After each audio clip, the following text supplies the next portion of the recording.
আমার প্রিয় মায়েরা বোনেরা, আপনাদের জন্য একটা হাদিস বলে শেষ করব। বিশ্বনবী বলেন, আমার মায়েরা খেয়াল করে শুনুন, বিশ্বনবী আপনাদের উদ্দেশ্য করে বলেন, আল মারআতু ইযা সাল্লাত খামসাহা ওয়া সামাত শাহরাহা হাফিজাত ফুরুজাহা আতাআত বা'লাহা ফালতাদখুল মিন আইয়ি আবওয়াবিল জান্নাতি শাআত।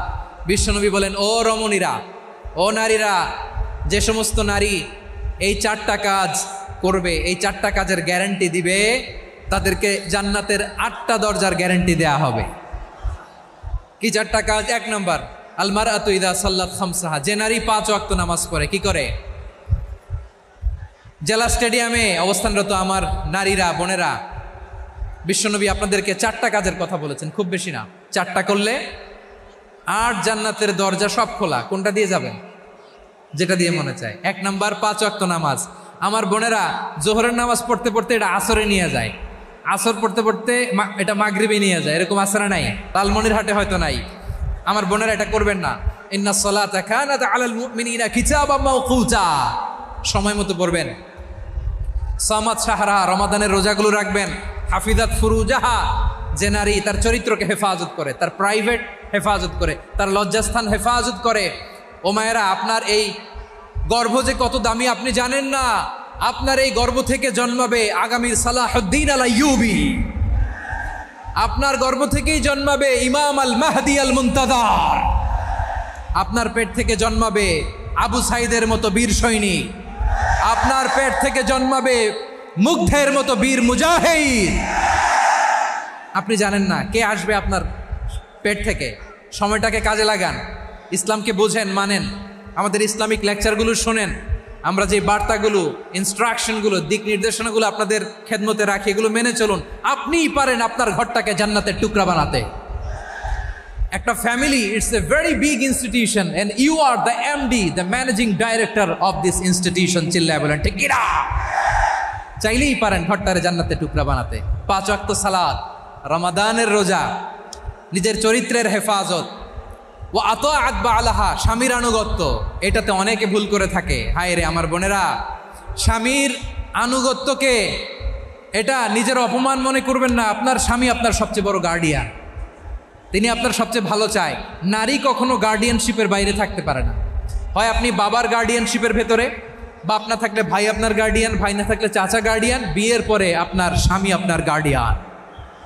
শরিয়া সম্মত স্বামীর আদেশগুলো আপনি মেনে চলবেন, কিন্তু শরিয়া বিরুদ্ধ কোনো আদেশ মানতে আপনি বাধ্য নয়। আওয়াজ করে বলুন সবাই ঠিক কিনা?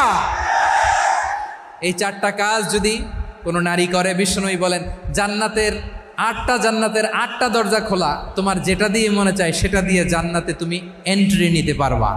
বিষ্ণু ইসা ইসলামের স্ত্রীর নাম ছিল আয়েশা রাদিয়াল্লাহু তাআলা আনহা, আবু বকর রাদিয়াল্লাহু তাআলা আনহুর মেয়ে। আবু বকর রাদিয়াল্লাহু তাআলা আনহুর আরেক মেয়ের নাম হচ্ছে আসমা। কি নাম? দুজনই আবু বকর রাদিয়াল্লাহু তাআলা আনহুর মেয়ে, আসমা আর আয়েশা। নাম দুইটা কেমন লাগে? আসমা নামটা কেমন লাগে? আয়েশা নামটা কেমন লাগে? সবার ভালো লাগে নাই? নাম দুটো আপনাদের ভালো লাগে? লালমনিরহাটে অনাগত যদি কন্যা সন্তান হয়, যদি মনে চায় আসমা রেখে দিতে পারবেন, যদি মনে চায় আয়েশা রেখে দিয়েন। দেশে বিদেশে এয়ারপোর্টে রাস্তাঘাটে শুধু বলে হুজুর একটা নাম দেন, আমার ছেলের একটা নাম দেন, মেয়ের একটা নাম দেন। তো আমার মনে আছে যশোরের আবদিনের মাহফিলে আমি 1-2টা নাম দিয়েছিলাম। আজকে লালমনিরহাটের এই প্রোগ্রামে কন্যা সন্তান যদি হয় 2টা নাম দিলাম, আসমা কিংবা আয়েশা। ইনশাআল্লাহ পড়েন। দুজন বোন, এক মায়ের না, বাবা এক মা দুজন। আয়েশা রাদিয়াল্লাহু তাআলা আনহার মায়ের নাম উম্মে রুমান, আর আসমা রাদিয়াল্লাহু তাআলা আনহার মায়ের নাম কুতাইলা বিনতে আব্দুল উজ্জা। আবু বকর রাদিয়াল্লাহু তাআলা আনহু 4টা বিয়ে করেছিলেন। তো একই ঘটনা ঘটেছে এই ফ্যামিলিতে। আসমা ইসলাম ধর্ম গ্রহণ করে মুসলিমা, কিন্তু তার মা কুতাইলা মুশরিকা। আই রিপিট, বোঝার জন্য আমি আবারও বলি, আসমা রাদিয়াল্লাহু তাআলা আনহা মুসলিমা, আর আসমার মা কুতাইলা। আওয়াজ করে বুঝে থাকলে বলেন, আসমার মা মুশরিকা। তার মানে মেয়ে মুসলিম, মা অমুসলিম। ভেজাল আছে না নাই? কিন্তু কুতাইলা আর ধৈর্য ধারণ করতে পারে না। নার ছেড়া ধন, কলিজার টুকরা ধন, কলিজার টুকরা সন্তান আসমারে দেখতে বড্ড মন চায়। সাইয়েদনা আসমা রাদিয়াল্লাহু তাআলা আনহা মক্কা থেকে হিজরত করে মদিনায় চলে গেলেন হুদাইবিয়ার পর। যখন মক্কা মদিনার ট্রাফিক স্বাভাবিক হলো, মক্কার লোক মদিনায় যায়, মদিনার লোক মক্কায় আসে। কোচাইলা কলিজার টুকরা সন্তান আসমারে দেখার জন্য কিছু উপহার নিয়ে বিশাল মরুপথ পাড়ি দিয়ে মক্কা থেকে মদিনায় যায়। সুবহানাল্লাহ বলেন। এখন মা আসছে মেয়ের সাথে দেখা করতে, মেয়ে তো আর দেখা দেয় না। মেয়ে ভাবছে আমার মা তো মুশরিকা, অপবিত্রা, তার সাথে কি দেখা দেয়া যাবে? বিশ্বনবীর দরবারে চলে গেলেন। সুবহানাল্লাহ বলেন।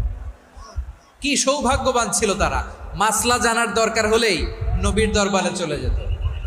ঘরে বউয়ের সাথে ঝগড়া হলে নবীর দরবারে চলে যেত।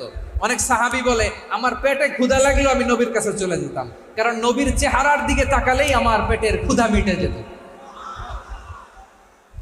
সাইয়েদনা আসমা রাদিয়াল্লাহু তাআলা আনহা বিশ্বনবীর কাছে চলে গেলেন, যে বললেন ইয়া রাসূলুল্লাহ ইয়া হাবিবাল্লাহ ইন্না উম্মি কাদিমাতুন ইলাইয়া ওয়া হিয়া রাগিবা। আমার মা মক্কা থেকে অনেক দূর মরুর পথ পাড়ি দিয়ে উপহার সামগ্রী নিয়ে মদিনায় আমার সাথে দেখা করতে এসেছে গো নবী। আমার জানতে বড্ড ইচ্ছে হয় আমি আমার মুশরিকা মায়ের সাথে একটু দেখা করতে পারবো কিনা।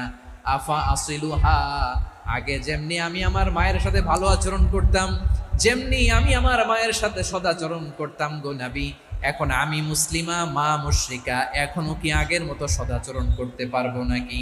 বিশ্বনবী বললেন নাম সিলিহা, হ্যাঁ রে আসমা, অবশ্যই অবশ্যই, আগে ঠিক যেমন তুমি তোমার মায়ের সাথে ভালো আচরণ করতে, এখনো তেমনি আগের মতো ভালো আচরণ করবা।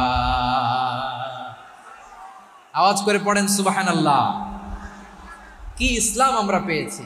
কত ব্রড মাইন্ডেড আমাদের ইসলাম, কত ওপেন মাইন্ডেড ইসলাম, কত ওপেন আপ করতে পারে, চিন্তা করতে পারে। বিষ্ণু বললেন হ্যাঁ অবশ্যই, নাম সুলিহা, আগে যেমনি ভালো আচরণ করছো আসমা, এখন ওইরকমই করো, পারলে আরো বাড়াই করো। সুবহানাল্লাহ বলেন। তাহলে আমার যে হিন্দু ভাইয়েরা, হিন্দু বোনেরা, ইমানের বদৌলতে দৌলতে আপনি ধন্য হয়েছেন, আপনার আম্মা আব্বা এখন মুসলমান হয় নাই, তাদের জন্য দোয়া করেন, তাদের জন্য দোয়া করেন, আল্লাহ যেন তাদেরকেও ইমানের দৌলত দান করে। আমরা সবাই পড়ি আমিন, আরো জোরে পড়েন আমিন। এখন বলেন ইসলাম কি ন্যারো মাইন্ডেড রিলিজিয়ান না ব্রড মাইন্ডেড? লালমনিরহাটের যুবক ভাইরা আওয়াজ করো, ইসলাম কি ন্যারো মাইন্ডেড না ব্রড মাইন্ডেড? কতটা ব্রড মাইন্ডেড দেখেন। বিশ্বনবী সাল্লাল্লাহু আলাইহি সাল্লাম অমুসলিমরা যদি নবীকে উপহার দিত, ওই উপহারও বিশ্বনবী গ্রহণ করতেন। সুবহানাল্লাহ পড়েন।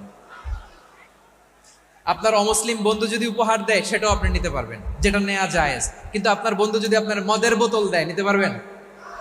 হ্যাঁ, মদের বোতল দিলে পারবেন। আপনার বন্ধু যদি আপনার পর্ক দেয়, পর্ক, শুকরের গোশত মিশ্রিত কোনো খাবার, ওটা নিতে পারবেন না। হালাল যে কোনো জিনিস নিতে পারবেন। বিশ্বনবী সাল্লাল্লাহু আলাইহি ওয়াসাল্লাম অমুসলিমদের দেয়া হাদিয়া গ্রহণ করতেন। কেমন নবী ছিলেন! আমার নবীরে চিনে নেন, আমার নবীর অ্যাটিটিউড জেনে নেন। বিশ্বনবী সাল্লাল্লাহু আলাইহি ওয়াসাল্লাম যখন কোনো জনপদে যেতেন, 3টা অপশন নিয়ে যেতেন। প্রিয় ভাইয়ের আওয়াজ করে বলতে হবে, কোনো জনপদে গেলে আমার নবীর অপশন থাকতো কয়টা? আমার মতো 3 আঙ্গুল উঁচু করে দেখান আর বলুন, আমার নবী কোনো জনপদে গেলে কয়টা অপশন নিয়ে যেতেন? 1 নম্বর অপশন আসলিম তাসলাম। নতুন এলাকায় গেলে বলতেন আসলিম তাসলাম, ইসলাম ধর্ম গ্রহণ করো, শান্তিতে থাকবা, আমার ভাই হয়ে যাবো, আমরা ভাই ভাই, ইসলাম মানো, আমরা ভাই ভাই। অপশন নাম্বার কত? 1। যদি বলে না ইসলাম মানবো না, ওকে, অপশন নাম্বার 2, মুসলিম হওয়ার দরকার নাই, লা ইকরাহা ফিদ্দিন, ইসলামে কোনো বাড়াবাড়ি নাই। খ্রিস্টান আছো থাকো, বৌদ্ধ আছো থাকো, ইহুদি থাকতে চাও থাকো, কিন্তু আমরা যেহেতু রিজিওনাল সুপার পাওয়ার, আমাদের আন্ডারে থাকো, ট্যাক্স দিয়া থাকো, এটার বলে জিজিয়া। আলেম যারা আছেন বুঝবেন, এটার আরবিতে কি বলে? জিজিয়া। You pay us the tax, we will give you the security. তোমরা ট্যাক্স দিবা, আমরা সিকিউরিটি দিব। ইসলাম, ইসলাম মানব, শান্তিতে থাকবা, ভাই ভাই, আমরা ভাই ভাই। অপশন নাম্বার 2, ট্যাক্স দাও, আমরা নিরাপত্তা দিব, মুসলিম হওয়া লাগবে না। এখন 1 নাম্বারও মানে না, 2 নাম্বারও মানে না, মুসলিম হবো না, ভালো, খ্রিস্টান থাকো, ট্যাক্স দাও, আমরা সিকিউরিটি দিব না, এটাও মানি না। বিষ্ণু বলেন, তাহলে তলোয়ার আমাদের আর তোমাদের মাঝে ফায়সালা করবে। মুসলিমও হবে না, ট্যাক্স দিবা, নিরাপত্তা দিব, আমরা সুপার পাওয়ার, আমাদের আন্ডারে থাকবে, এইটাও না। তাহলে তোমাদেরকে তো আমরা বিশ্বাস করতে পারি না, কখন না কখন বিশ্বাসঘাতকতা করো, কার সাথে মিলে হাত মিলাও, তলোয়ার আমাদের মাঝে ফায়সালা করবে। তখন তিনি জেহাদের সশস্ত্র সংগ্রামের ঘোষণা দিতেন। সুবহানাল্লাহ পড়েন। দেখেন, পশ্চিমারা জেহাদকে এইভাবে চিত্রায়িত করে না। ওরা জেহাদ বলতে বুঝায় তলোয়ার, হাত কাটো, গলা কাটো না। জেহাদ সশস্ত্র সংগ্রাম 3 নম্বরে। অধিকাংশ ক্ষেত্রেই বিশ্বনবীর সুন্দর আচরণ দেখে, আরে আমার নবীর যে নুরানি চেহারা, অনেকে তো কেবল সিরেফ চেহারাটা দেখেই কালিমা পড়ে মুসলমান হয়ে গিয়েছে। যারা মুসলিম হয় নাই তারা তাদের ইসলামেই বলবৎ ছিল, ট্যাক্স দিয়ে ইসলামের আন্ডারে ছিল। যারা এটাও মানে নাই ওইটাও মানে নাই, তাদের বিরুদ্ধে জেহাদ। বিষ্ণু ইসলাম 7ম হিজরিতে যখন খায়বার বিজয়ের পরে ইসলাম রিজিওনাল সুপার পাওয়ার হিসেবে আত্মপ্রকাশ করলো, বিশ্বনবী চিঠি লিখলেন অন্যান্য সুপার পাওয়ারের কাছে, রাষ্ট্রীয় চিঠি লেখে এক রাষ্ট্রপ্রধান আরেক রাষ্ট্রপ্রধানের কাছে। ঠিক কিনা বলেন? জানেন না আপনারা? এই যে 24-এর ছাত্র নাগরিক অভ্যুত্থানে, এই অভ্যুত্থান যখন শুরু হয়, আমি তখন সাউথ আফ্রিকাতে, একটা স্ট্যাটাস দিয়েছিলাম, কোটা নয় গোটা দেশ সংস্কার করা লাগবে। শুধু বাংলাদেশ নয়, সারা বিশ্বের বাংলা ভাষাভাষী লোকেরা এই আন্দোলনের সাথে সমর্থন তারা করেছে, এটাকে সাপোর্ট করেছে, তারা সমর্থন দিয়েছে। আমাদের ইউনাইটেড আরব আমিরাতের বাংলাদেশি ভাইয়েরা, তারা সেখানে রাস্তায় নেমে এসেছিল, জানেন?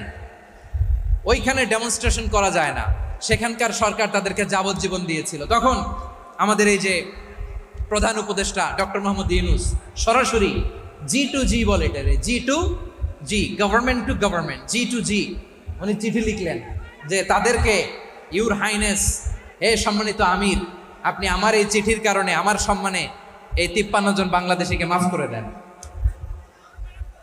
এই চিঠির বদৌলতে বেকসুর খালাস পেয়ে গিয়েছিল আমাদের ভাইরা। জানেন না এই ঘটনা আপনারা? তাহলে গভর্নমেন্ট টু গভর্নমেন্ট চিঠি দেওয়া হয়। 7ম হিজরিতে বিষ্ণু ইসলাম সব সুপার পাওয়ারের কাছে চিঠি দিলেন, রোমান সম্রাটের কাছে, পারস্য অধিপতির কাছে, মিশরের অধিপতির কাছে, সবার কাছে চিঠি লিখলেন। চিঠির ভাষা ছিল এরকম, মিন মুহাম্মাদিন রাসূলিল্লাহ ইলা মুকাওকিস আযীমিল কিবত, মুহাম্মদ রাসূলুল্লাহর পক্ষ থেকে মিশরের বাদশার কাছে, আসলিম তাসলাম, ইসলাম মানো শান্তিতে থাকবা, সালামুন আলা মান ইত্তাবাআল হুদা, শান্তি তার জন্য যে হেদায়েতের অনুসরণ করে। সুবহানাল্লাহ পড়েন। তো এই চিঠি অনেকে ভালোভাবে রিসিভ করেছে, অনেকে এই চিঠি পাওয়ার পরে নবীর কাছে আবার ইন রিটার্ন উপহার পাঠিয়েছে। কি পাঠিয়েছে? উপহার। মিশরের বাদশা মুকাওকিস, তিনি বিশ্বনবীকে বিশাল এক উপহারের ডালি পাঠিয়েছেন। মিশরের বাদশা মুকাওকিস ছিলেন ধর্মে খ্রিস্টান। লালমনিরহাটের ভাইয়েরা আওয়াজ করে বলেন, মিশরের বাদশা ধর্মে কি ছিল? খ্রিস্টান। কি উপহার দিয়েছিল আমার নবীকে? শুনতে মনে চায়? আওয়াজ নাই লালমনিরহাটের গলায়, শুনতে মনে চায়?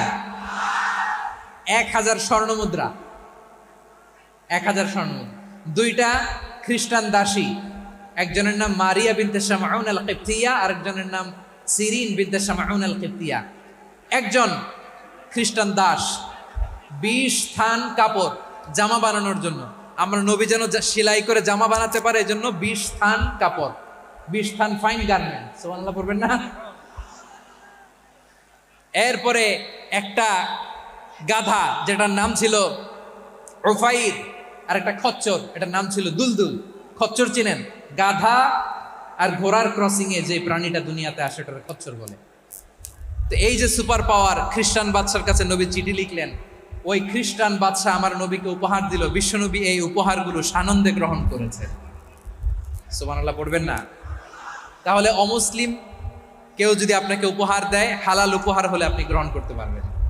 অনুরূপভাবে পারস্যের বাদশা, রোম সম্রাট বিশ্বনবীকে উপহার